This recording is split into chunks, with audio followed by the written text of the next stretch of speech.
Okay. Tyson turned it down publicly. Yeah, I think it's good. Yeah. Jake Paul and Mike Tyson are being sued by their sponsors for scripting their boxing match.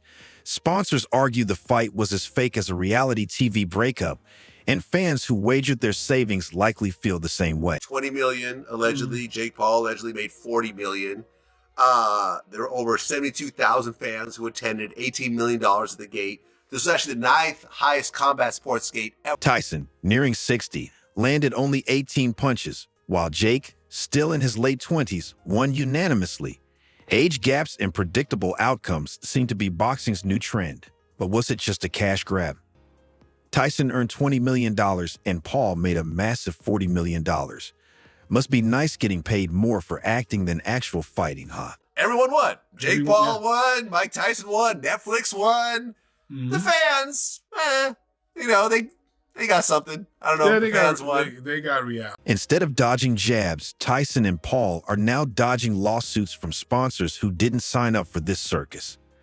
The legal drama might end up more entertaining than the fight itself.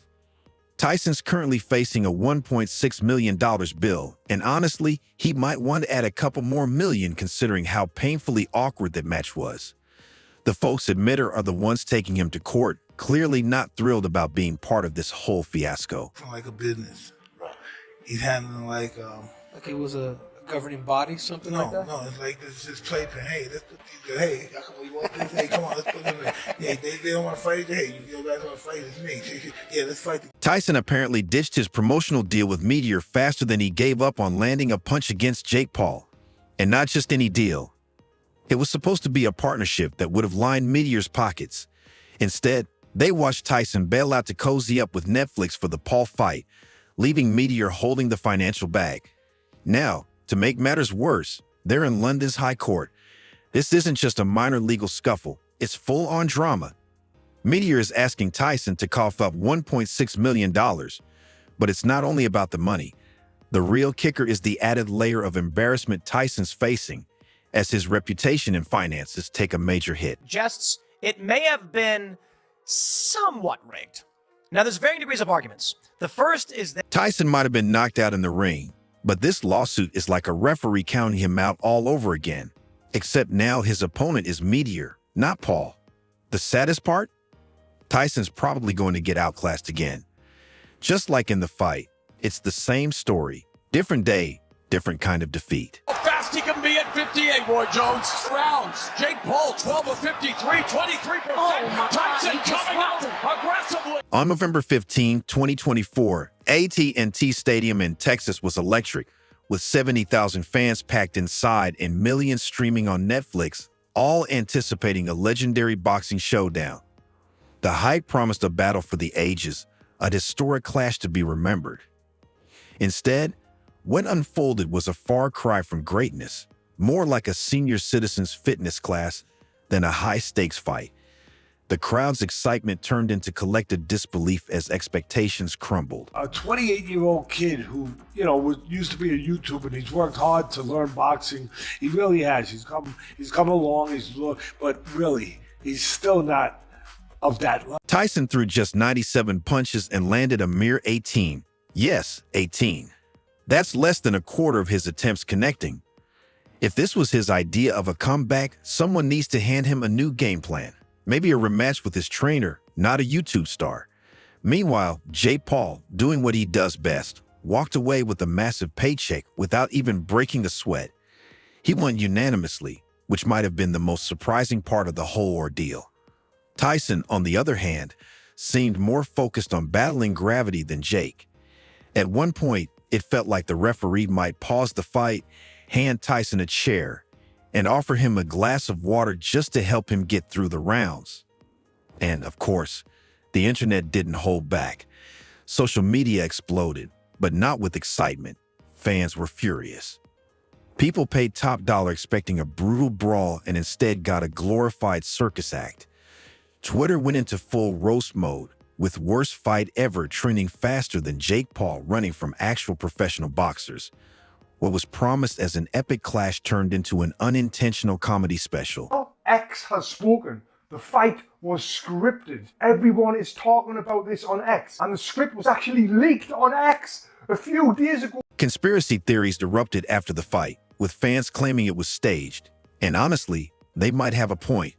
Tyson's sudden exhaustion and Jake Paul's unexpected dominance felt as scripted as a reality TV finale.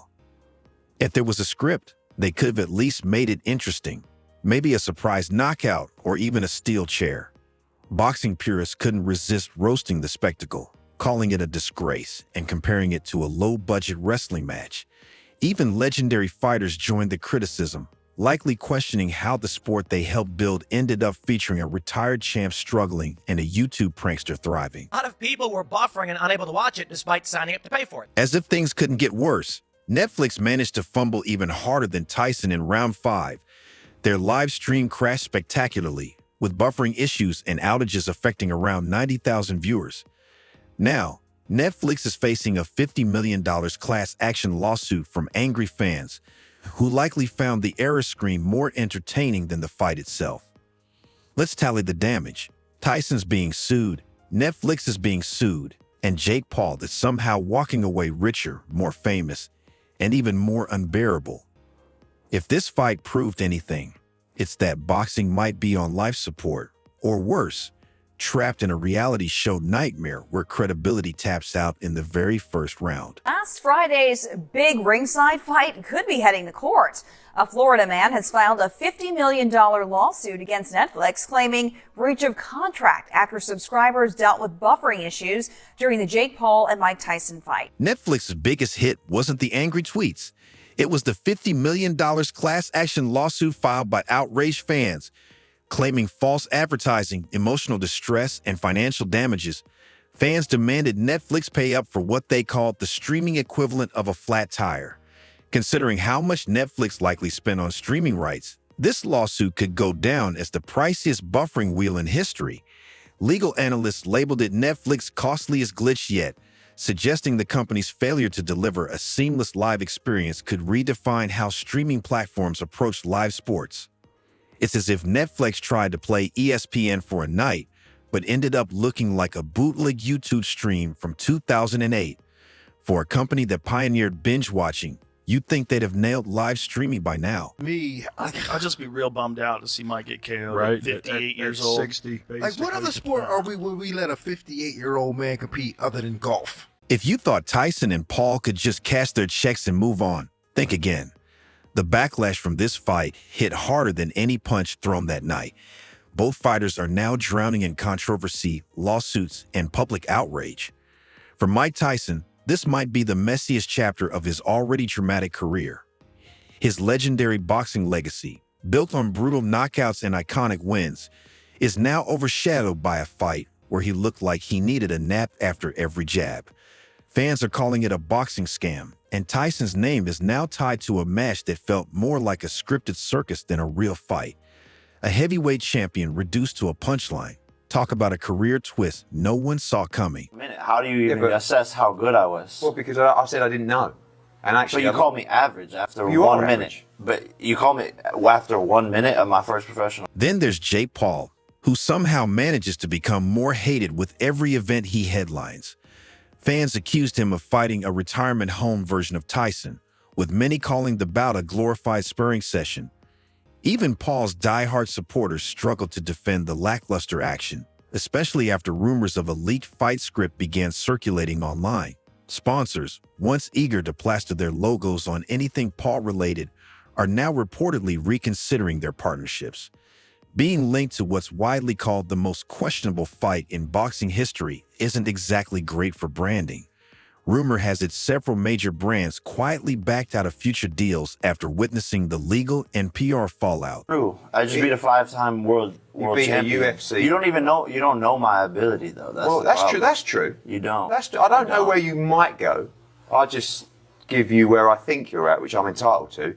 The boxing community was furious. Legends like Evander Holyfield and Buster Douglas openly condemned the Tyson-Paul fight, calling it a disgrace to the sport.